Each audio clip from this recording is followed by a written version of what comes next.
world of radical change. How are we going to adapt fast enough? For each and every one of those major changes, we are going to need to use AI. The technologies of the past will not help us solve the problems of the future. We have more trillion-dollar opportunities than at any time in human history, here, right now, today. So what happens next?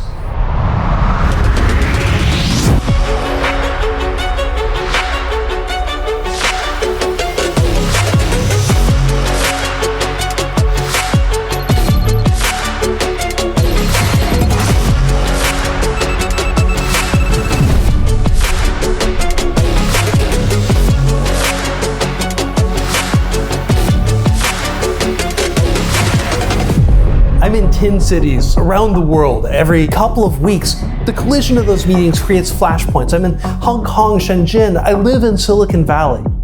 When I talk to policy leaders, when I talk to startup CEOs, when I talk to inventors, the council of experts on AI who I work with, heads of major research labs in academia and in business, leaders who have built more robots than anyone else on the planet. And the thing that excites me the most is that we are surrounded by the biggest opportunities in human history. But we're looking at them all wrong. This is the moment when business leaders can either lean back and hope that they don't get hit by all of this, or we can lean in and change the world. When the world changes, it really helps to know a few things. Why it's changing, what you can do about it, and how to start. So how are we going to get started today? Let's start with why. Why is the world changing?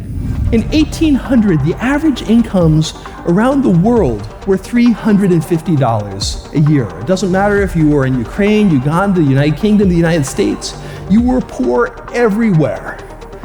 Move forward to today, the world's radically different. Entire regions of the world have moved out of poverty. Add another billion people, 30 years of compound growth, the world could look something like this. To get here, we're going to have to make some real changes. We're going to have to innovate at dramatic paces that we haven't in human history. AI is going to dramatically increase the rate and efficiency of automation.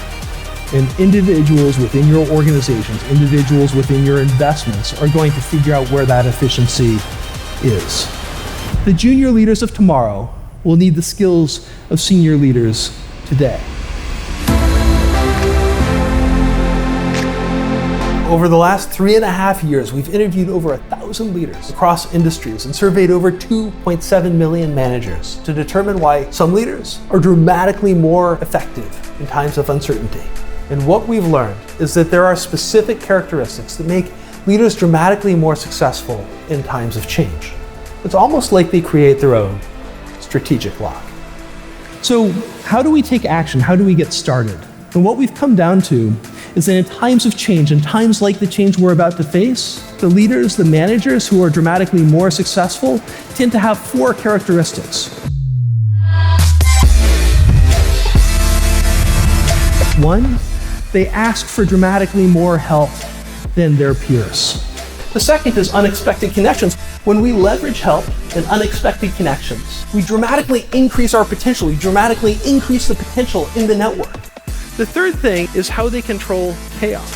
So we need to get people thinking about first principles. In a world of disruption, in a world of radical change, we're going to see more rogue ways, we're going to see more edge cases. How do you hedge risk? The fourth piece that's important, we take the time to know what's missing. What are the questions that help you get out of what's in front of you and into understanding what's missing? When we do these 4 things, we end up with dramatically more luck in our lives. Luck isn't chance, it's a choice. Jonathan truly knows how to inspire. Jonathan's speaking style is very engaging. He speaks from a place of giving a lot of folks food for thought. Jonathan's one of the more dynamic speakers right now when it comes to futurism and everything that's coming in the future. AI is going to dramatically increase the rate and efficiency of automation. We need to shift how we think about our operating systems as firms, from one that is built on physical capital to one that is truly employee-focused. Because in a world where everybody has software competing against software, it's really going to be your employees that make the difference. That's how we thrive in times of change. Thank you very much.